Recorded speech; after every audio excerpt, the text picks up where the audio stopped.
and discuss today's incident. We have University of North Carolina Chancellor Kevin Guskiewicz, UNC Chief of Police Brian James, Chapel Hill Police Chief Salisa Leahy, Orange County Sheriff Charles Blackwood, Commander Freddie L. Johnson Jr. of the North Carolina Highway Patrol, Secretary Eddie Buffalo Jr. of the North Carolina Department of Public Safety, Special Agent in Charge Bob DeWitt of the FBI, Orange County District Attorney Jeff Neiman, and UNC Board of Trustees Chair David Bolick Jr. We know there'll be a lot of questions, and we'll take a few, but please understand this is an ongoing investigation and questions will be limited. We'll start with Chancellor Guskiewicz. Thank you all for being here today. This is truly a tragic day for our campus community. Chief James will give more details on the ongoing investigation, but this afternoon, shortly after 1 p.m., UNC police were notified of shots being fired in Cottle Laboratories on our campus. The suspect was eventually apprehended and is now in custody. I'm grieved to report that one of our faculty members was killed in this shooting. This loss is devastating, and the shooting damages the trust and safety that we so often take for granted in our campus community. We will work to rebuild that sense of trust and safety within our community, and our hearts are with the family of our fellow faculty member, those who are personally connected to the victim, and those traumatized by this senseless act of violence. In response, we have canceled classes for the rest of today and have canceled classes for tomorrow. We've sent an email with resources for our students, faculty, and staff. More information will be provided on additional services for our campus community. I'm grateful to our Emergency Operations Center, UNC Police, for managing this situation so effectively and keeping our community safe. I'm also grateful to our faculty, staff, and students for their effective cooperation during this event today. It's why we have an emergency action plan with an active shooter protocol that's practiced regularly, and because of that, this situation played out as best as we could have asked for today. I hope that you'll join me in praying for the victim's family, and every member of our Carolina community.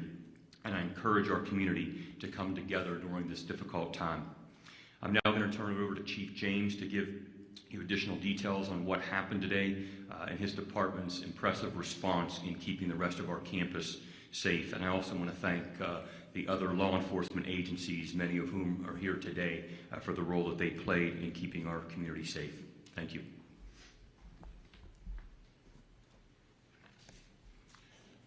Thank you. I'm Brian James. I'm the Chief of Police for the UNC Police Department. I thank you for being here this evening.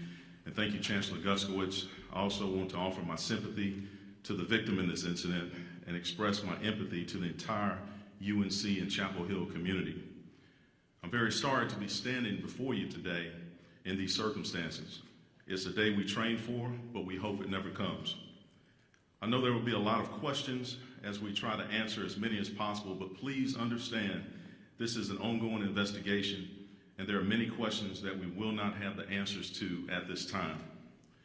I want to start by confirming, as the Chancellor did, we do have the suspect in custody from today's active assailant incident.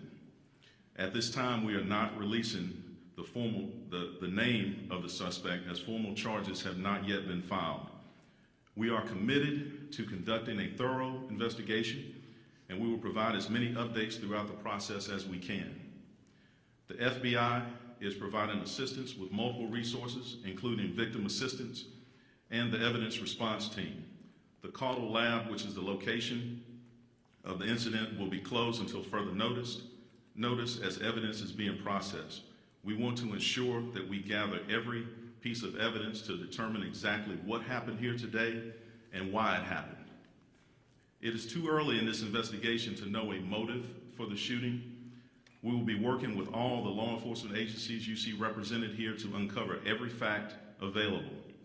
That will take time, so we ask in the meantime that you continue to express your warm thoughts to the UNC Chapel Hill community. This investigation will continue for several weeks, but here's what we know right now. UNC Police received a 911 call at 1:02 p.m. this afternoon reporting shots fired at Caudle Laboratory, located on South Road near the center of campus. An emergency alert Carolina was issued, and the emergency siren sounded at 1:04 p.m., notifying campus of the emergency and issuing a lockdown. Upon arrival at Caudle Labs, police discovered one individual, a faculty member, had been shot. Unfortunately, as we have reported, this person is deceased. We will not be releasing further details on that person at this time, as we are working to contact all of this person's family and will be providing them with support and resources. This is the only fatality and no other injuries were reported. Based on witness information at the scene, UNC police were able to identify a suspect, and after a search of the surrounding area, this suspect was taken into custody at 2:31 p.m. The lockdown of the campus remained while police verified the suspect's identity and conducted a comprehensive search for the weapon that was used in the shooting, which at this time has not been located. I want to thank all the law enforcement agencies who responded to assist today. Their assistance was invaluable, and we could not have responded so quickly or so thoroughly without their help. So at this time, I'll turn it back over to Kevin, and I guess we'll take any questions. Yeah, at this time, like I said earlier, and like she said, we'll have a few questions that we can take. Obviously, ongoing investigation, only so many things that can be discussed, but if you have a question, please raise your hand. I'll point to you and identify yourself and then ask your question. So here on the left, front, second row. Stephen Schlink, UNC's Carolina Week. We know that there's a car in the new Venable parking lot. Police did confirm to us that does have some sort of correlation to this event. Can you all speak to what kind of correlation that has to this? Yes, a car was identified. We do think that it is related to the investigation.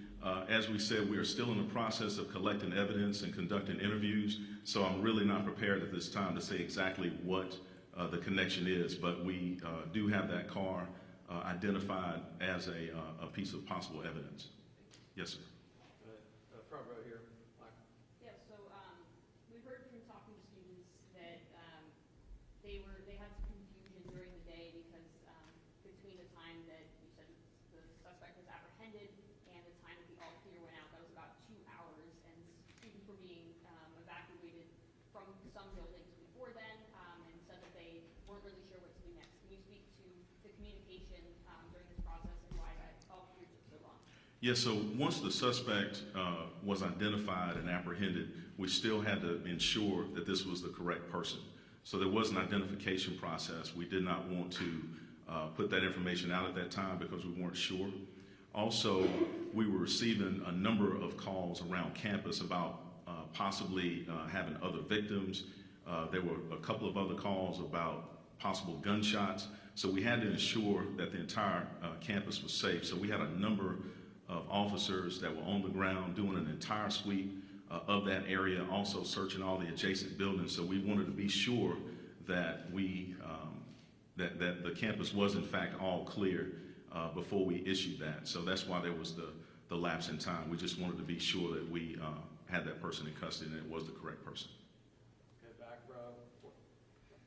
Yeah, can you tell us the suspect and the faculty member was killed? Were they known to each other? Did they ever work together? Perhaps a potential student? We don't know that information at this time. That'll hopefully be uncovered through interviews of the suspect as well as any witnesses that may be available. Chancellor Guskiewicz, this is the second week of school. You've got new students on campus, returning students, and families all across the country are worried. What's your message to students and their families? This is really a time for the community to come together, and these tragic events sadly are happening across our nation. And again, it's why we prepare and talk about a sense of community. And so right now, that's what my thoughts and prayers are with obviously the victim and his the victim's family and friends and colleagues and students who are part of that department. And so we hope our students will access the resources that we're making available and come together in a really important way for the campus right now. As an observer, Chief, can you tell us about how the suspect was apprehended and where exactly he was apprehended? Were there any tips that came in? Were there any reports? So we did a comprehensive search of campus as well as surrounding areas. So at this point, I am not prepared to say how he was apprehended, but we are sure that it's him, and we were able to verify that. In the back row, right? I spoke with several students, one of them, this is for Chancellor. She had said that the faculty had essentially told the students to make personal decisions on what to do next. She had said that she had hid in a closet. A lot of people were calling their parents saying goodbyes.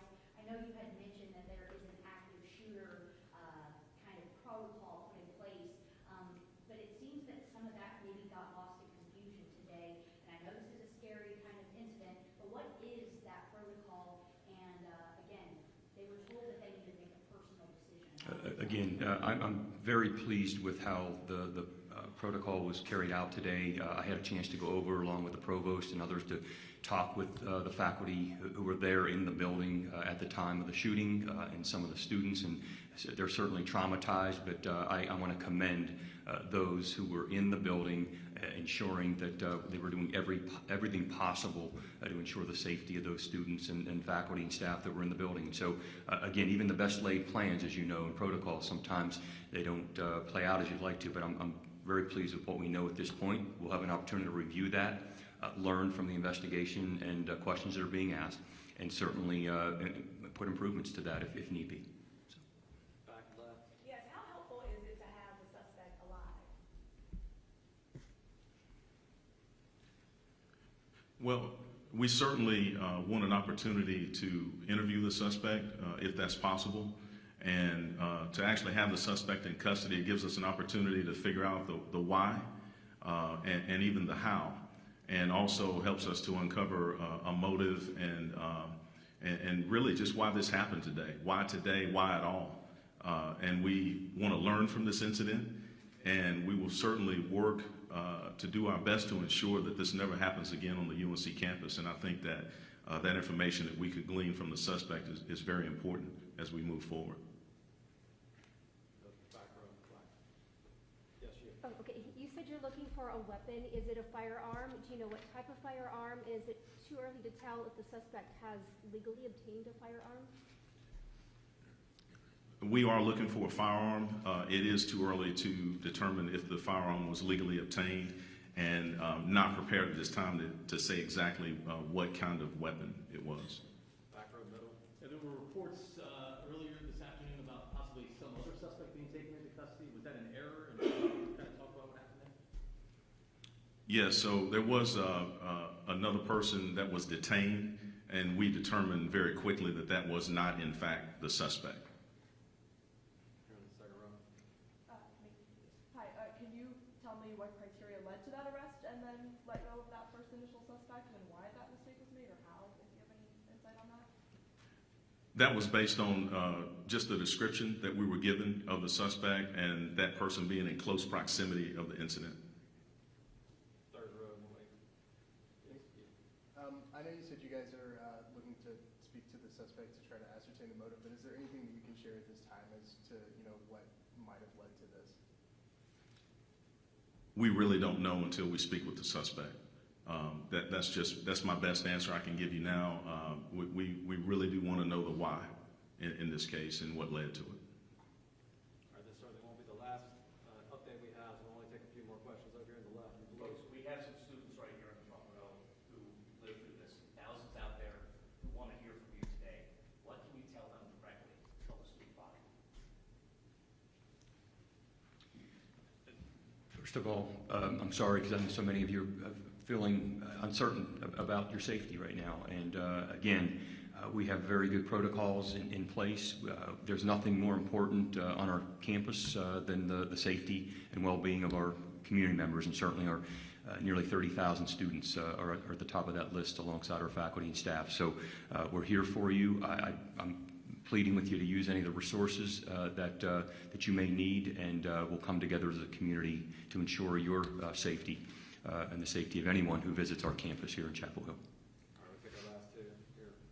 Chancellor, can you specify what kind of training faculty and students get when it comes specifically to active shooter situations? Can you elaborate a little bit on that? So we have an emergency action plan, and active shooter training is part of that. And so we, about a year ago, we rolled out a program by which, and I'm going to ask Chief James to say a little bit more about it, along with Daryl Jeter, who I know does an incredible job of running our emergency operations center.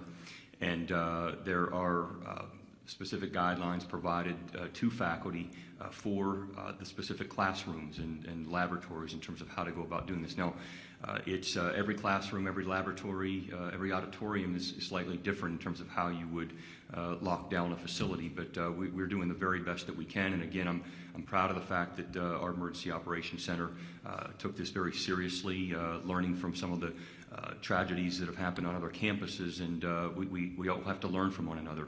But Chief may want to say a little bit more about the specifics. So the primary purpose of the emergency action plan was to ensure that every faculty member as well as student or staff understood what to do in a case like this, such as an emergency lockdown or an active shooter. Another layer that we've done from the University Police Department, we've done a number of security surveys across campus to find out how to better secure various buildings on campus. As you know, the buildings range in age on this campus, and so each building can be very unique in how you actually lock it down. So it was important that every member of the organization of UNC assigned to those various buildings understands how to lock down a classroom or any type of structure that they're in, and know where the best places are to go in case of a lockdown. So we've worked very diligently to ensure that that information is out there, and we'll continue to work on those efforts. All right, thank you, everybody. Like I said, we'll have more information throughout the next few days, but thank you, everybody, for coming, and we'll have updates as we have.